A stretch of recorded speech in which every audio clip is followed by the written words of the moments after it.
Joueur du grenier a quelque chose à nous dire par rapport à Disneyland. On regarde ça maintenant. J'espère que vous allez bien, que vous avez passé une bonne semaine. Moi j'étais pas là. Je suis parti mercredi. Non, je suis parti jeudi. Je suis parti jeudi. Emmener le gosse à Disneyland. Ça fait combien de temps que tu n'étais pas allé là-bas? Ah, je sais pas, ça fait combien de temps? Un an peut-être? Un an que je suis pas allé là-bas? Un an? J'habite pas à côté. Hein. Ok. J'habite pas à côté, c'est délirant. Le prix il est délirant. Encore le prix du billet. Si c'est que le billet, ça va, mais quand tu veux prendre un hôtel pas loin, c'est du délire. Oh là là, vraiment. C'est vraiment devenu un loisir de bourge en fait, Disney. C'est. Avant. Est-ce qu'il y en a dans les commentaires qui sont allés à Disneyland il y a pas longtemps? Personnellement, j'y suis allé genre il y a 20 ans, donc ça a dû bien changer depuis. N'hésitez pas à me dire vos attractions préférées ou celles que vous recommandez d'ailleurs. La vision de Walt Disney qui fait genre ouais, je veux un parc pour tout le monde, je veux que tout le monde s'amuse dans le parc.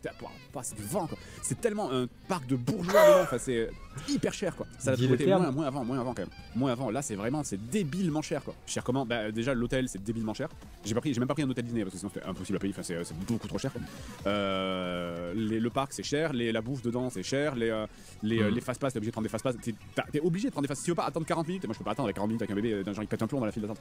Donc t'es obligé de prendre des fast-pass. En fait c'est vraiment. Je me demande quelle est la différence entre un fast-pass et un pass classique. Faut faire la strat du pote handicapé, c'est ce qu'on avait fait. C'est ce qu'on avait fait avec les modos, la strat du pote handicapé là. Avec ça par contre ça c'est bien grave. La strat du pote handicapé, je crois que c'est chaque handicapé peut emmener 2 ou 3 personnes, je sais plus. Avec cette strat, tu passes par tu passes toujours par la sortie en fait. C'est 4, d'accord. Putain, trop de chance les handicapés là. Putain, la strat de fou. Il y a au moins un avantage à être handicapé ou avoir un pote handicapé. Non mais c'est de l'humour noir un petit peu, mais genre c'est chaud, genre en vrai. T'arrives à kiffer dans l'anonymat. Ça va, franchement, c'est pas tant le public qui m'a reconnu que les gens qui bossaient là. Par contre, vraiment, j'ai fait, il y a plein d'attractions que j'ai fait. C'est juste, je me pointais et il me filait un ticket. Oui, voilà un autre ticket pour aller à une autre attraction. Et c'est vrai que je voulais pas le faire volontairement, mais il y a un moment, je me suis dit, mais attends, il faudrait que j'arrête je vais juste arrêter de payer les fast-pass. Je vais juste me pointer devant le truc et faire bonjour, je suis le joueur du grenier. Vous avez pris de la drogue ou quoi? Et ils vont me laisser rentrer et puis voilà, parce qu'ils me connaissent. Parce que vraiment, à chaque fois, les gars me connaissaient quoi. Mais je vais évidemment pas faire ça, quoi. C'est pas du tout mon style, quoi. Surtout si le gars te connaît pas, t'as l'air d'un con après, quoi. Les godasses, il a pensé quoi? Bah évidemment, le truc qu'il a le plus kiffé, c'était Autopia, bien sûr, c'était évident. Et après il y a pas mal de trucs genre les feux d'artifice quand même ça l'a terrifié, mais c'est normal, ça fait des trucs avec du bruit, ça le fait pas. Après il y a quelques trucs je pensais, tu vois, genre on a essayé Ratatouille aussi, ça l'a terrifié de bâtard quoi. C'est vraiment il hurlait pour que ça s'arrête. Après c'est franchement de son point de vue. C'est un espèce de rat géant. Je connais pas l'attraction. Small World il a kiffé ça, Small World c'est cool. Pirates des Caraïbes, pas trop aimé non plus. C'est ma préférée, Pirates des Caraïbes. Moi c'est vrai que Pirates des Caraïbes j'aime bien le faire, j'y vais souvent parce que c'est souvent un truc où il y a pas trop d'attente. Et c'est plutôt frais, c'est bonne ambiance. T'es allé à un hôtel du parc? Non, je suis allé à un hôtel partenaire. Le hôtel du parc, c'était hors de prix. C'est genre. Mais vraiment, en fait, tu fais. Est-ce qu'il va dire les prix? Disney plus un hôtel du parc pour 2 nuits, je vous jure, c'est moins cher qu'une croisière en mer. C'est délire. C'est vrai. Moi, ça me fait péter un plomb. C'est vraiment. Tu prends une croisière, tout frais payé, c'est-à-dire la bouffe gratuite, en Méditerranée pendant 7 nuits, 8 jours, 7 nuits. Je vous jure, un hôtel de 2 jours à Disney, c'est plus cher. Je vous jure. Vraiment, et je le sais, hein, parce que j'ai fait les deux. Je vous affirme que si vous avez 2000 balles à foutre pour prendre un Disney plus un bon hôtel pour, j'en sais rien, pour prendre 2 chambres, il vaut mieux aller en croisière, en Méditerranée. C'est moins cher. Voilà. Non, mais c'est la marque, la plus-value en fait, oui. D'ailleurs, juste avant qu'on regarde la suite, parce qu'on est à la moitié, je vous invite à vous abonner. Tous les jours, on réacte aux tendances YouTube. Et vous avez le premier lien dans la description, ça vous offre les 4 premiers chapitres de mon livre publié en maison d'édition pour vous apprendre à vous lancer sur YouTube. Legolas a pu rencontrer Mickey. Non, on a vu passer Dingo. On était à un moment à côté du personnage de Dingo. C'était trop triste. C'est qu'il lui faisait coucou. Et Dingo il regardait de l'autre côté et parce que le personnage il voulait se barrer, je pense. Et du coup, il était en mode coucou. C'était trop sale. C'était vraiment un moment horrible qu'on a filmé en plus quoi. C'est quoi ton attraction préférée là-bas?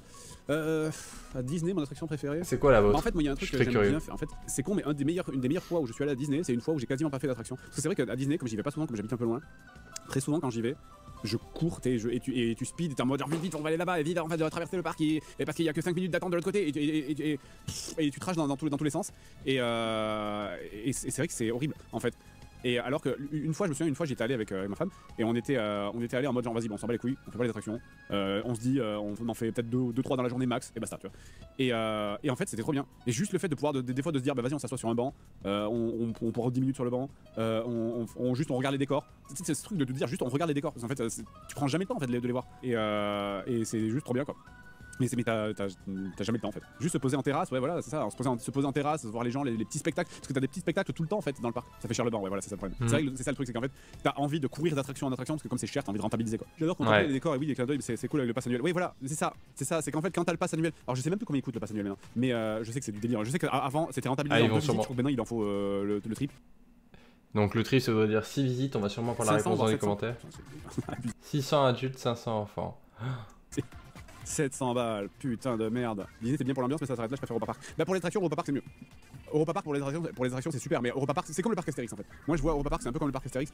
Tu t'en bats les couilles un petit peu de l'ambiance, parce que honnêtement le parc Astérix tu t'en bats les couilles de l'ambiance clairement. Si tu vas que pour les attractions au parc Astérix. L'ambiance au parc Astérix c'est dingue, moi je trouve l'ambiance. Non, il y a pas d'ambiance au parc Astérix. Je suis désolé. Hein. Genre le parc Astérix, moi ça j'ai jamais compris. Le centre, normalement le centre du parc Astérix, ça devrait être le village d'Astérix. Sauf que non, le centre du parc Astérix, finalement c'est les boutiques qui à l'entrée qui sont un peu dans une ambiance grecque, romaine, bizarre. Et le village d'Astérix qui a au centre du parc, c'est mort quoi. C'est un point mort où il y a rien en fait. Il y a zéro ambiance hein, chez Astérix. Je suis désolé, il y a zéro ambiance à Astérix. Si tu rentres dans les maisons, tu vas dans le village dans le village d'Astérix, dans les maisons du village d'Astérix, t'as des toiles d'araignée partout, enfin c'est pas nettoyé, c'est mort quoi. Mais après les attractions sont cool par contre. Au parc Astérix, les attractions sont cool. Les attractions d'Astérix sont bien meilleures que Disney. Non, c'est pas que c'est meilleur, c'est pas adressé aux Ouais, c'est différent. C'est-à-dire que sur Disneyland, on va plus être sur un côté familial, je pense qu'il va dire, et pour profiter, l'ambiance, l'énergie. Le parc Astérix, c'est clairement. Le parc Astérix, voilà, c'est. Genre le goût du Rix. Franchement, à part le fait que ça s'appelle le goût du Rix. Ça a quel putain de rapport avec. Enfin, tu vois, c'est. Le parc Astérix, c'est juste, ils se sont dit, bah vas-y, on va l'appeler parc Astérix, mais à l'intérieur, c'est juste une fête foraine quoi. Il y a aucun rapport avec Astérix, ils ont fait aucun effort quoi. Tu vois, exemple à la con, il y a plein de BD dans Astérix où ils font des courses de chars.